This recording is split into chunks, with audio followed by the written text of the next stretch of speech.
After 20 years together, my husband dropped the bomb at Valentine's dinner.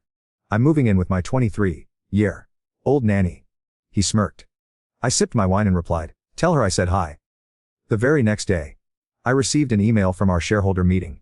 I never thought our 20th anniversary dinner would turn into a battlefield. We sat at our usual table, by the window, in that familiar Italian restaurant. Candles flickering between us, menus untouched. I'd been expecting a toast to 20 years, maybe a joke about the kids, but instead he looked me in the eye and said, "I'm moving in with Emma." Emma was our nanny, 23 years old, fresh out of college and living on our couch. I set down my glass of rosé and blinked. He leaned back, folded his arms and smirked. "She has nowhere else to go." I pinched the bridge of my nose and whispered, "You're serious?" He nodded, a slow, deliberate motion, as though he'd rehearsed this moment 1,000 times. "She's part of the family."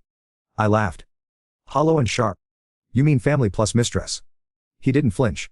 Instead he pointed at me. "You're exaggerating. She's just moving into the spare room." I slammed my palm on the table, rattling the silverware. "The spare room? The master bedroom is off limits now?" He shrugged. "You'll have the guest suite." A waiter hovered, refilling our water glasses. I ignored him and kept my voice low so only my husband and I could hear. "So let me get this straight. You call it family. You call it no place else to go.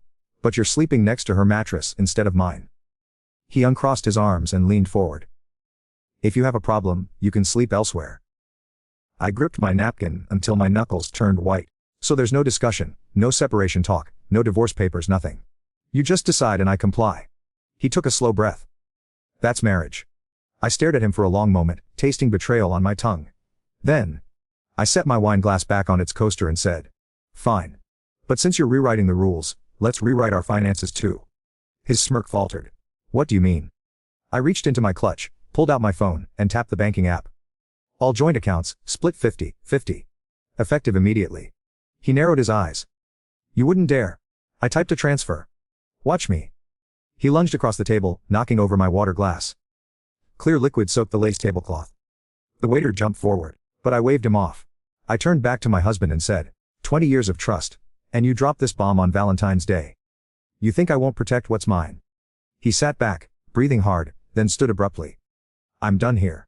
Before I could react, he strode out, leaving his half-finished pasta and an empty chair. I sat there alone, the candles guttering. I took a slow sip of rosé, still half full, and surveyed the mess water pooling on the table, petals from the centerpiece drifting to the floor. I touched my phone again. No new messages from him, no apology. Instead I found a brief text. "Packing tonight. Emma's key is under the mat. Good luck." I set the phone down and called the waiter over. "Wrap this up. I'll pay for my meal." He nodded, eyes wide, and began clearing plates. I watched him work, every movement a reminder that life went on around me, even as mine was collapsing. I took a steadying breath, thinking of the shareholder meeting in 24 hours. I would stand before our board and present our financial results. Unaware they would soon learn not just about revenue and profit but about my marriage's collapse. I imagined the article's CEO's wife ousted by nanny scandal. I let that thought sit, then picked up my wine. I lifted it to the empty chair and said quietly, "Here's to new beginnings." I drank, letting the cool liquid steady me. Outside the window, a light snow began to fall in big, lazy flakes. Each one felt like a witness to my resolve. Tomorrow I would face the board. Tonight I would plan my next move. And in the days to come, I believed history would take note. Personal betrayal could become a public lesson in accountability. And the boundaries between private life and corporate governance would never be the same. When I stepped out of the restaurant, the cold air hit me like a bucket of ice water. My phone buzzed in my hand. It was Emma. I hesitated, hovering over the screen, then opened her message. "Emma, hi Mrs. L. I'm at my apartment and just saw your text. Is everything okay?" I typed back, "Ms. I. I'll call you in 5. I hailed a cab and stared out at the streetlights. My reflection in the window looked strong, but inside I was unspooling. 20 years of marriage, 2 kids, a business, reduced to a text about packing tonight. The cab dropped me at home. The door was unlocked, my husband's jacket still hung by the entryway. I kicked it aside and climbed the stairs. In our bedroom, the bed was stripped, no sheets, no pillows. The closet doors stood open. I checked my phone again, another message from Emma. "Emma, I don't want to overstep. Do you want me to come back tonight?" I tapped out, "Meeting's a no. Just rest, we'll talk tomorrow." I set the phone on the nightstand, then dialed his number. It rang once, twice, went to voicemail. Husband voicemail, "Hey, it's me, Keys under the mat. I'll be at the office. Bye. I closed my eyes. The key under the mat, the office. His refuge from the mess we'd created. I wondered if he'd thought of me when he wrote that.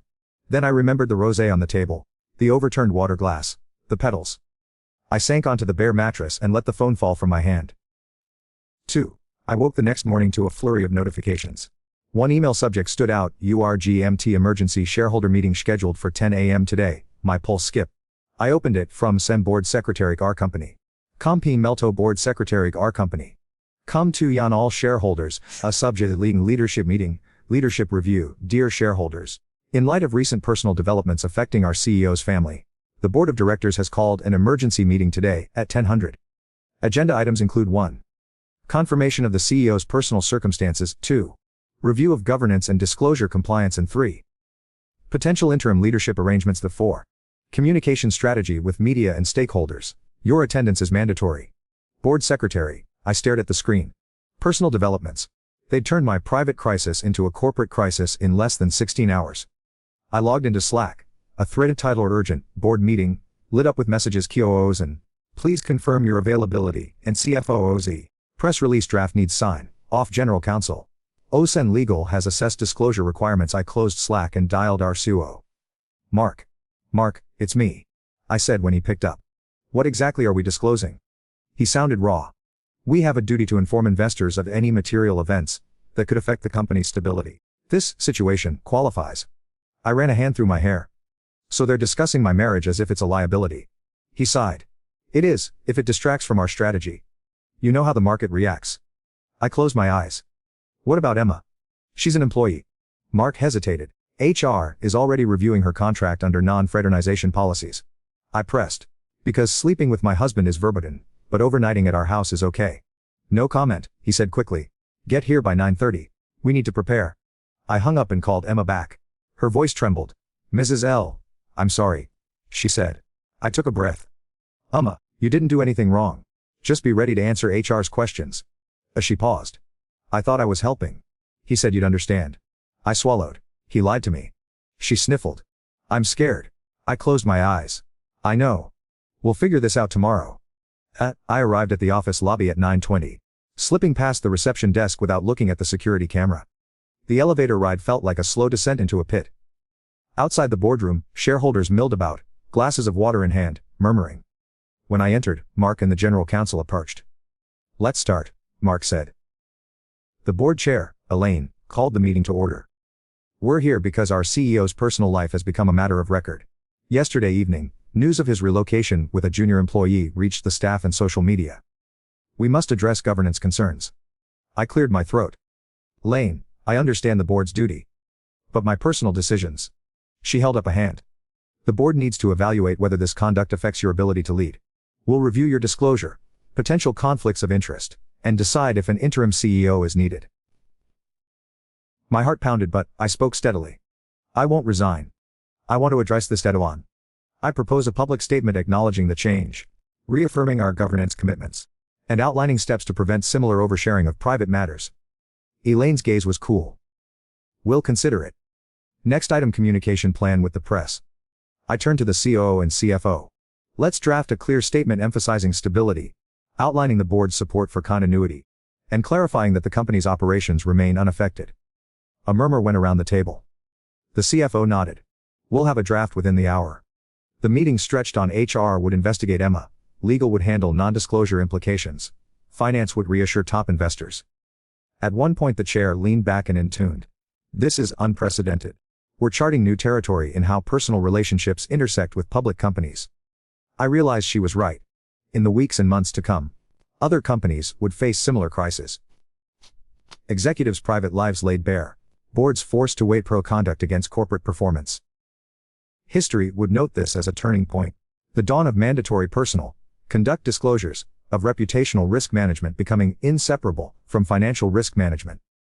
As I left the room, documents in hand, and a draft press release constricting my thoughts, I understood that my marriage's collapse would echo far beyond our home. It would shape how public companies reckon with the private actions of their leaders, and what counts as acceptable behavior in the C-suite. Part 3. When the board reconvened at noon, I walked in ready to present the final evidence. My heart pounded, But my voice remained steady as I laid out Emma's messages, his own admissions, and the reckless gamble he'd taken with our company's reputation. The chair, Elaine, looked at me with a solemn nod, then called the vote. All in favor of placing John on immediate administrative leave. Every hand went up. The clerk counted, then announced, motion passed unanimously. John L. is removed from all executive duties, pending the inquiry. A relieved murmur rippled through the room. I allowed myself a small, satisfied breath, then continued. In light of Emma's direct involvement, her conscious participation in this affair, and the power imbalance it created, I recommend termination of her employment as well. Several directors exchanged surprised glances, but I maintained my composure. While she was exploited, she nevertheless breached our caregiver trust policies and compromised our workplace standards. We must apply our rules evenly. John's lawyer stood, face pale. Ms. Lillian, you're asking the board to fire your husband's partner and your family's former caretaker. Are you certain? I met his gaze and replied. I'm certain. Our duty is to the company and its people, not to personal loyalties. Emma's actions, covering up for John, manipulating her position, violated our core values. The board discussed quietly for a moment. Then Elaine called the vote on Emma's termination. Again, every director raised a hand. The clerk intoned. Emma T. is terminated effective immediately. In an instant, a weight lifted. I had dismantled the toxic triangle that threatened our organization. Outside the boardroom, the press release went live to us. The board of directors announces the immediate removal of John L. from all executive roles and the termination of Emma T. from employment. These actions uphold our commitment to ethical conduct and zero-tolerance policies for workplace impropriety. My phone buzzed with messages of congratulations. Colleagues praising my decisiveness. Investors expressing renewed confidence. In the lobby, the receptionist leaned forward as I passed. Well done, Ms. L. You saved us. Later in my office, I closed the blinds and looked at the empty corner, where Emma's desk once stood. I imagined the headlines. CEO's betrayal brings house cleaning to the C-suite. It struck me how personal drama had become corporate drama overnight. By firing both husband and nanny, I drew a clear line. No one is above the rules. As I drafted the new caregiver policy that afternoon, strict bans on personal relationships, mandatory reporting channels, support services for staff, I felt a fierce clarity. History will remember this moment not as a scandal, but as a turning point, when a CEO refused to let private indiscretions poison her company, and when accountability triumphed over complicity. And in that victory, I found not only justice for myself, but a renewed promise that integrity will always outlast betrayal.